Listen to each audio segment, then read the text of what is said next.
बाकी भाई ये है रोड ऑफ बोन्स, जो कि बहुत फेमस हाईवे है। भी प्रिजनर्स थे ना, तो उनको यहाँ लाया जाता था और वो रोड बनाते थे ये, और जब तक बनाते थे जब तक वो मर नहीं जाते। तो कुछ अराउंड 1 मिलियन लोग यहाँ पे मरे, मतलब टोटल 10 लाख लोग यहाँ पे मरे थे। भी रुके हैं और ये देखो कितना खतरनाक सा है भाई। रोड ऐसे हैं कुछ, मतलब बहुत ऊबड़ खापर है, खाली वो है ग्रेवल्स हैं रोड पे और कुछ भी नहीं है। जिमी जिमी जिमी जिमी तो भाई रास्ते में हमारा टायर पंचर हो गया, बिल्कुल बैठ गया है भाई। फाइनली पहुंच चुके हैं हम मगादान, और हमने अपने कर लिए हैं 10,500 किलोमीटर की जर्नी कंप्लीट।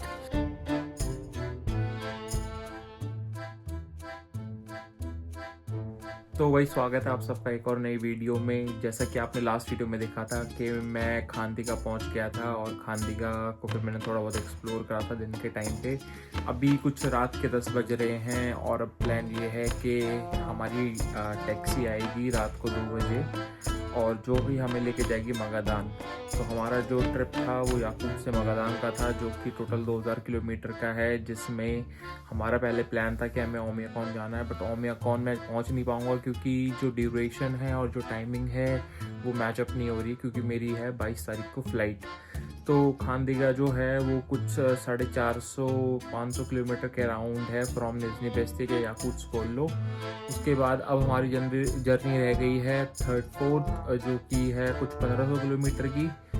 तो प्लान ये था कि भाई पहले हिचहाइक करूँगा, बट सीन ये है कि भाई हिचहाइक के लिए कोई गाड़ी वगैरह यहाँ से कुछ नहीं जा रही, ना कोई ट्रक जा रहा है, क्योंकि ट्रक में आप कर सकते हो, गाड़ी ऐसे जितने लंबे रूट पे चलती नहीं है। खानदिगा से जो हमारा नेक्स्ट स्टॉप होगा वो होगा क्यूबी में करके है जगह का नाम, और वो कुछ 400-500 किलोमीटर है, जहाँ से कि रास्ता कटता है ओमियाकॉन का। और खानदिगा से क्यूबी के बीच में कोई भी मतलब स्टॉप नहीं है, सीधा वहीं पे है। तो मैंने सोचा कि ओमियाकॉन को भी स्किप कर देते हैं, क्योंकि मैं टाइम पे पहुँच नहीं पाऊँगा। तो अपना जो पहला स्टॉप है वो है उस्तनेरा से फिर हमें एक दूसरी टैक्सी लेनी है, जो कि हमें लेके जाएगी मगादान। तो जर्नी कुछ 1500 किलोमीटर की है, जो कि हम टैक्सी में ही कवर करेंगे। मोस्ट प्रोबेबली मैं 1 या 1.5 दिन में वहाँ पे पहुँच जाऊँगा। बाकी देखते हैं कितना टाइम लगेगा, होपफुली पहुँच जाएंगे मगादान में। मैंने अपने होस्ट को कांटेक्ट कर दिया है, जिसका नाम है नताशा या नतालिया बोल लो। तो उसको मिलेंगे वहाँ पे। बाकी अभी 2-4 घंटे में मेरी कैब आ जाएगी। नींद नहीं आ रही, मैं सोचा गाड़ी में ही सोऊंगा डायरेक्ट। अभी सो जाऊंगा तो फिर गाड़ी में नहीं सो पाऊंगा, और फिर जर्नी में करूंगा क्या। तो जैसे ही कैब आ जाती फिर आप लोगों को दिखाता भाई सीन है अपने। तो भाई अपनी कैब ना आने वाली है बस 10-15 मिनट में। मैंने बैग वगैरह अपने पैक कर लिए हैं, कपड़े वपड़े पहन लिए। जैसे आती है फिर चले जाएंगे। उसका फ़ोन आ गया था मेरे होस्ट के पास, तो अभी उठे हैं हम फटाफट। देखते हैं, टाइम 2 बजने वाले हैं, तो मोस्ट प्रॉब्ली 5-10 मिनट में और कैब आ जाएगी, टैक्सी सॉरी। तो भाई अपनी कैब आ गई है, मैंने भाई को बाय कर दिया है। चलते नीचे खड़िए, देखते हैं कहाँ पे। ये वाला बैग साथ में ले लेंगे, और जो साथ में दूसरा बैग है वो ऊपर दे देंगे। कपड़े वपड़े पहन लिए हैं, खड़ी है।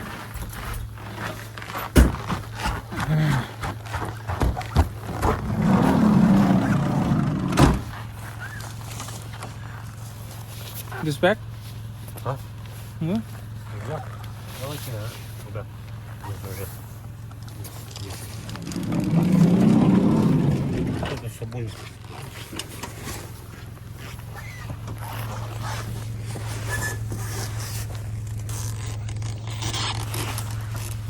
तो ये वाला बैग दे रहा हूँ, ये कर लूँगा।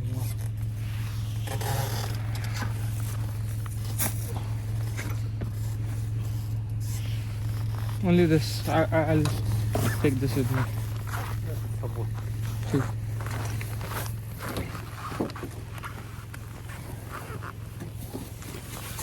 खुल ही नहीं रहा यार ये तो। चलो मिलता हूँ थोड़ी देर में। तो भाई फाइनली सुबह हो गई है।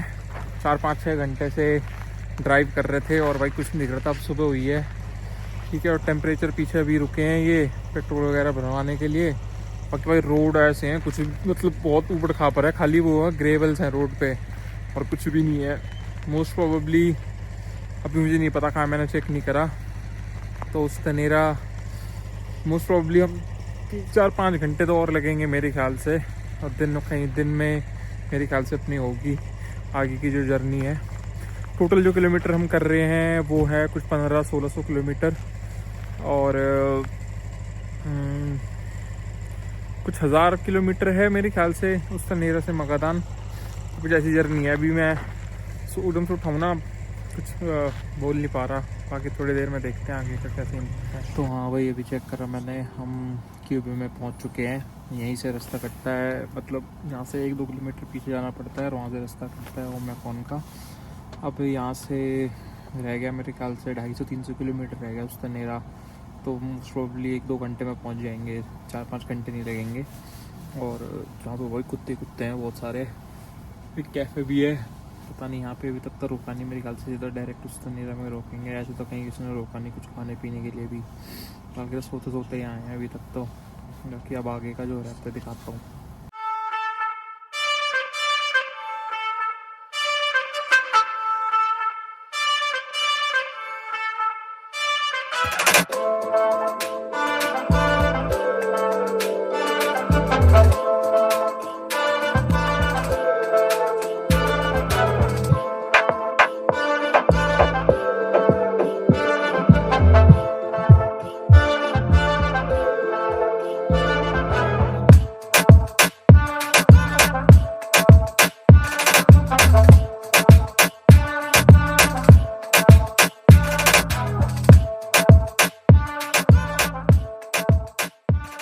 तो भाई फाइनली थोड़ी देर रुके हैं यहाँ पे, किसी को उतरना था, उस्मान वगैरह उतरवा रहे हैं। बाकी भाई ये है रोड ऑफ बोन्स, जो कि बहुत फेमस हाईवे है। इस रोड ऑफ बोन्स की हिस्ट्री भी है कि भाई जब ये बनाया था ना, तो World War II के टाइम पे ये बना था। तो जितने भी प्रिजनर्स थे ना, तो उनको यहाँ लाया जाता था और वो रोड बनाते थे ये। और जब तक बनाते थे जब तक वो मर नहीं जाते। तो कुछ अराउंड 1 मिलियन लोग यहाँ पे मरे, मतलब टोटल 10 लाख लोग यहाँ पे मरे थे जब ये रोड बना था। तो ये टोटल जो उसका स्ट्रेच है वो 2000 किलोमीटर का निजनी बेस्तियाक से लेके टोटल टूवर्ड्स मगादान है, ठीक है। और 2008 में इसको रिकग्निशन मिली थी हाईवे की। बाकी ये कुछ है छोटी सी बेसिक। और अगर तुम ढंग से देखो तो रोड पे कुछ भी नहीं है, मतलब बस खाली रोडे हैं, प्रॉपर रोड भी नहीं है। कहीं कहीं थोड़ी जगह पे रोड है, कहीं थोड़ी जगह पे रोड नहीं है। तो बस ऐसा सीन है। और मेरे ख्याल से थोड़ी देर में आ जाएगा उस तनेरा, 1-2 घंटे में और आ जाएगा। वहाँ से फिर अपनी मगादान की है। अब पता नहीं कि वहाँ पे वेट है क्या है, क्योंकि इसने तो कहीं रोकी नहीं एज सच। तो जैसे वहाँ पे पहुँचते हैं फिर आगे का देखते हैं सीन। और हाँ, एक और चीज़, जब ये रोड ऑफ बोन्स बनता था ना, तो जो प्रिजनर्स मरते थे उनको इधर उधर नहीं दफनाते थे, यहीं रोड में दफना देते थे। क्योंकि सीन क्या है कि साकर रिपब्लिक में ना परमाफ्रॉस्ट बहुत ज़्यादा है। तो परमाफ्रॉस्ट की वजह से वो दफना भी नहीं पाते थे ढंग से। तो इसलिए जमीन को खोदने की जगह वो सीधा रोड के अंदर ही दबाते चलते थे। जो बंदा मरता था दबा देते थे, उसके ऊपर से रोड बना देते थे। तो इसलिए भी इसको रोड ऑफ बोन्स कहा जाता है, क्योंकि इसके अंदर जो है अभी भी बोन्स वगैरह आपको मिल जाएगी लोगों की। अगर खोदेंगे तो इसमें भी आपको बोन्स वगैरह मिल जाएगी। और यहाँ पे World War II के प्रिजनर्स लाए गए थे। और इसका जो एक्चुअल नाम है वो है कोइलेमा हाईवे, और इसका नंबर है P504। बाकी मेरे को अभी चेक करना है कि भाई साकर रिपब्लिक इतना ठंडा क्यों क्यों है। भाई इससे और भी ना, और भी जगह है ऐसी जो साकर, मतलब कि जो साकर रिपब्लिक से ऊपर है, बट फिर भी साकर रिपब्लिक में सबसे ज्यादा ठंड पड़ती है पूरे रशिया में। मतलब यहाँ पे एवरेज टेम्परेचर रहता है -40 के अकॉर्डिंग, -40 रहता है ठंड, मतलब ठंड में। और मतलब फुल फुल ठंड है यहाँ पे। पता नहीं कि क्या रीजन, अभी चेक करूंगा मैं कि भाई ऐसा ज्योग्राफी के लिए क्या है यहाँ पे कि यहाँ पे इतनी ठंड है। और भाई सबसे ज्यादा जो मैमथ वगैरह भी मिले हैं ना, सबसे ज्यादा इस साकर रिपब्लिक में ही मिले हैं, परमाफ्रॉस्ट के अंदर। जब हम मैमथ म्यूजियम गए थे तब उसने बताया था कि सबसे ज्यादा जो वो सैंपल्स मिले हैं वो भी साकर रिपब्लिक में मिले हैं। और 90% ऑफ दी जो है ऑल ओवर दी वर्ल्ड के, वो सारे के सारे विद इन रशिया में है। तो देखते हैं आगे। और अब भाई टोटल ना खाली 3 बंदे रह गए हैं जो कि उस तक तक जाएंगे। और बाकी इसमें ना मोस्ट प्रोबेबली सामान वगैरह ही था, और लोगों का सामान था। और मतलब कितने, 1 2 4 5 6 7 बंदे ट्रैवल कर रहे थे। 4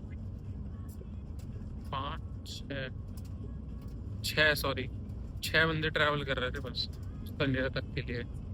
तो ठीक है, उस हिसाब से 9,000 रुपये ठीक है। और उससे मैंने बात कर कह रहे थे कि रेट वगैरह ठीक है। अब मकादान के लिए हमें देने हैं कुछ 12,000 रुपये। देखते हैं कितनी देर में रहता है, क्या रहता है खाने पीने का वहाँ पे सीन। अभी तो पता नहीं वहाँ का क्या नहीं रहेगा क्या नहीं रहेगा। थोड़ा बहुत तो टाइम देना चाहिए इनको खाने पीने के लिए, क्योंकि यार कल रात से अभी तो कुछ खाया नहीं है। चिप्स और ये बिस्किट्स वगैरह थे वही खा रहा हूँ मैं तो। बाकी अभी जब पहुँचेंगे तब पता चलेगा आगे का सीन क्या रहेगा। बाकी वही रोड चल रहा है कुछ ऐसे।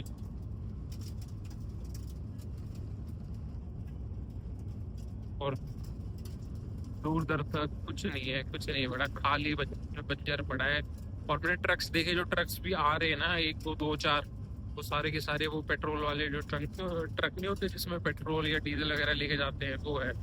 मतलब लोडिंग वाले जो ट्रक होते हैं वो तो एक भी नहीं चलता हुआ देखा मैंने अभी तक। तो भाई मेरा डिसीजन सही था कि भाई रिस्क ना लेके हम सीधा टैक्सी ले लें इंस्टेड ऑफ हिचाइकिंग, क्योंकि मुझे नहीं लगता कि हिचाइकिंग से हम मगादान तक तो पहुंच पाते टाइम पे। अब ये है कि मोस्ट प्रॉब्ली आज रात को हम पहुंच जाएंगे मगादान, और फिर 4 दिन हमें मगादान में रहना पड़ेगा। अब मगादान में कुछ करने के लिए है नहीं, बहुत अच्छा है मेरे पास होस्ट है। अभी तो मैं मैसेज करना है क्योंकि मैंने उसको 18 तारीख की रात का बोला था, और हम पहुंच जाएंगे मेरे ख्याल से आज रात को यहाँ पे ज़्यादा से ज़्यादा। तो देखते हैं, तो मे भी क्या पता मैं हॉस्टल लूँ एक दिन के लिए, उसको तंग ना करूँ। अगर मैं ज़्यादा लेट पहुँचा तो कोई पॉइंट नहीं बनता ना किसी को तंग करने का रात को। तो देखते हैं वो क्या सीन रहता है।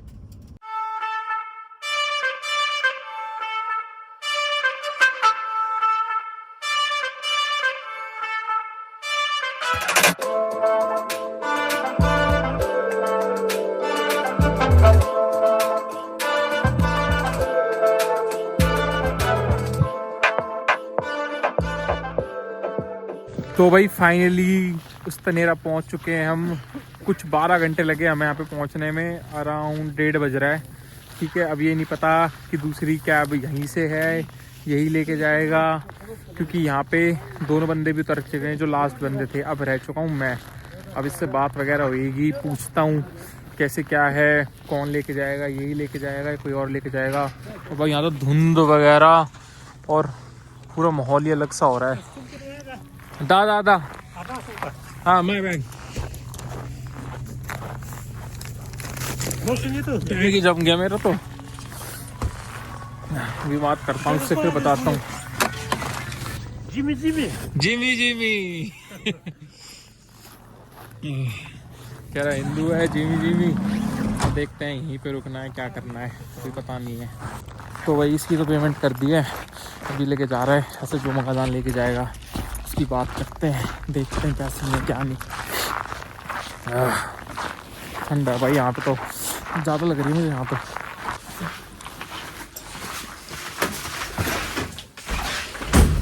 अंदर जा रहे हैं, कितने लेट है।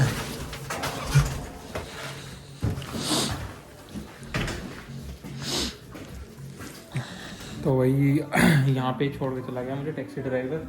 यहाँ से अब देखना है क्या सीन है आगे का, क्योंकि ये पता नहीं क्या जगह है। यहाँ पे टैक्सी वाला ये लेके जाएगा, और जो मेरा बंदा है जो मुझे खाने का मिला था दोस्त केरल, उसने भी ये बोला कि ये इसी का फ़ोटो भेजी है उसने। तो अभी पूछता हूँ उससे क्या बात वगैरह, क्या कब है, किस टाइम की है, कुछ नहीं पता अभी। तो चला गया वो तो छोड़ के, पैसे लेके अपने। देखते हैं अब यहाँ से मैनेज करते हैं। पहले तो कुछ खाते पीते हैं, भूख लग रही है, कल से कुछ नहीं खाया, मतलब रात से कुछ नहीं खाया, फिर देखते हैं। तो वही टैक्सी का तो हो गया जुगाड़। ताहिर बंदा मिल गया था जो एजेंट है, उसने बोला बंदा भी 10-15-20 मिनट में जाएगा। अब यहाँ सामने आया हूँ कुछ खाने पीने, भूख सी लग रही है, देखते हैं कुछ खा पी लेते हैं। बहुत जम गया भाई, देखते हैं यहाँ पे क्या है खाने का। तो भाई अंदर खाने आया था, 350 रुपये के तो लेज़ दिए जो कि 200 रुपये के आते हैं, और ये चिकन दिया है 300 रुपये का। अब इसको खा लेते हैं फटाफट, जो भी है, नहीं मेरी वो ना मिस हो जाए। थोड़ा बहुत कुछ तो पेट भरे ही, खा पी लेते फिर चलते हैं। तो भाई अपनी आ चुकी है टैक्सी, आधा घंटा लगा दिया इसने। ये वाली है, इसमें चलना है, बट देख के उतरना पड़ता है। टेम्परेचर हो रहा है -35, तो फटाफट बैठ जाते हैं जल्दी से। तो भाई फाइनली स्टार्ट हो चुकी है अपनी जर्नी फ्रॉम मुस्तनेरा टू मगादान। अभी हम हैं GMT 10 में और अब पहुंच जाएंगे अपने फाइनल GMT में जो है GMT 11, जिसमें कि हमने टोटल 8 टाइम जोन कवर कर लिए हैं। अभी मेरे ख्याल से पता नहीं 16-17 घंटे दिखा रहे हैं गूगल मैप के अकॉर्डिंग। बाकी देखो कितनी देर लगती है, 20 घंटे या 15 घंटे या 14 घंटे जो भी रहेगा आगे दिखाते हैं। चिकन ही खाया था और तो कुछ ऐसा सच मिला नहीं मेरे को। बाकी चिप्स और बिस्किट्स तो हैं ओरियो मेरे पे, उसके साथ ही काम चलाना पड़ेगा। बाकी मगादान जाके खाएंगे अब। तो भाई फाइनली हम GMT 11 में आ चुके हैं। अभी भी हम कुछ हैं 500-600 किलोमीटर 600-700 किलोमीटर दूर हैं, बट हम GMT 11 में आ चुके हैं। तो मोस्ट प्रॉब्ली मेरे ख्याल से सुबह ही पहुंचेंगे हम यहाँ से अपना मगादान। तो मैंने अपने होस्ट को टेक्स्ट कर दिया है, अभी पीछे शॉप वगैरह से कुछ खा पी लेंगे। ये रेस्टोरेंट टाइप है तो उसमें क्या पता कुछ मिल जाए तो खा लेते हैं। मेरे थोड़ा सर में दर्द होने लग गया तो मैं तो गोली खा के और सो जाऊँगा। तो मोस्ट प्रोबेबली जब हम सुबह पहुँचेंगे तब फिर मैं आपको आगे का सीन दिखाता हूँ। अभी भी थोड़ी थोड़ी स्नोफॉल होने लग रही है और थोड़ा सा एक शॉर्ट ब्रेक लिया है। बाकी देखते हैं, अंदर चल के देखते हैं क्या है क्या नहीं इस पर। तो भाई इस पे अंदर आए थे, इस पे अंदर तो कुछ मिला नहीं। पानी लिया मैंने, वही है मतलब घोड़े के मीट के चावल फ्राइड राइस टाइप में, और तो कुछ है नहीं, छोटा सा ही है। वैसे तो इतना बड़ा बना रखा बढ़िया सा देखने में, पर खाने का कुछ भी नहीं है। ये 2 आइटम है, मैं दिखाता हूँ आपको। ये 2 आइटम है खाने के, और बाकी ये सब है जूस वगैरह और ये कॉफ़ी वगैरह। तो ये भी 150 रूबल की है, ये लो और गर्म पानी भर के पी लो। तो ये सब तो नहीं, पानी ले लेते हैं अपने पास। होपफुली खाने का सामान है, बस वो खा पी लेते हैं। मतलब लाइक क्या था, बिस्किट्स हैं और अपने चिप्स हैं, उनसे ही काम चलाना पड़ेगा। तो वही रास्ते में हमारा टायर पंचर हो गया, बिल्कुल बैठ गया है। चेंज वेंज करेंगे, गर्मी सी लगने लग गई तो थोड़ी यहाँ पे। तो अभी भी रह रहे हैं, काफ़ी किलोमीटर रह रहे हैं, चलते हैं वहाँ पे। दुकान में कुछ मिल जाता है खाने का तो ले लेते हैं। तो भाई ये मैगज़ीन है, यहाँ से कुछ खाने पीने का ले लेते हैं। सारा माल मसाला है यहाँ पे, इनमें से कुछ ले लेते हैं, देखते हैं क्या लेते हैं। इसमें एक चीज़ तो थी बहुत बढ़िया सी, ये वाली है शायद, ये वाला ही ले लेते हैं। ये वाला ले लेते हैं, बढ़िया है इसका टेस्ट, खाया था मैंने वहाँ पे। तो भाई फाइनली पहुँच चुके हैं हम मगादान, और हमने अपने कर लिए हैं 10,500 किलोमीटर की जर्नी कंप्लीट। अब यहाँ पे मेरी होस्ट आने वाली है, उसका वेट कर रहा हूँ, ठीक है। और भाई हम GMT 11 में भी आ चुके हैं। तो अपनी जो जर्नी है, जो अपना मेन स्टॉप था मगादान, मॉस्को टू मगादान, वो हमने कंप्लीट कर लिया है। उसने मुझे बोला है बैंक के पास रुक जा, तो मैं बैंक के पास रुका हुआ हूँ। बाकी भाई मेरे साथ कोई स्कैम नहीं हुआ टैक्सी में। लोग कहते हैं कि टैक्सी वाले स्कैम करते हैं, बट मेरे साथ नहीं हुआ। बहुत बढ़िया बंदा था। मैं मतलब कैश मतलब एक्सचेंज नहीं था मेरे पास, तो हम यहाँ से गए, ढूंढा, कोई दिक्कत नहीं। दोबारा उसने मुझे यहाँ पे आके छोड़ दिया, बहुत बढ़िया बंदा था। दोनों टैक्सी ड्राइवर वाले बहुत बढ़िया बंदे थे। बाकी अब मेरी होश आ जाती है और उससे मिलता हूँ। इस वीडियो को यहीं तक रखते हैं, नेक्स्ट वीडियो में आपको मगादान दिखाएंगे।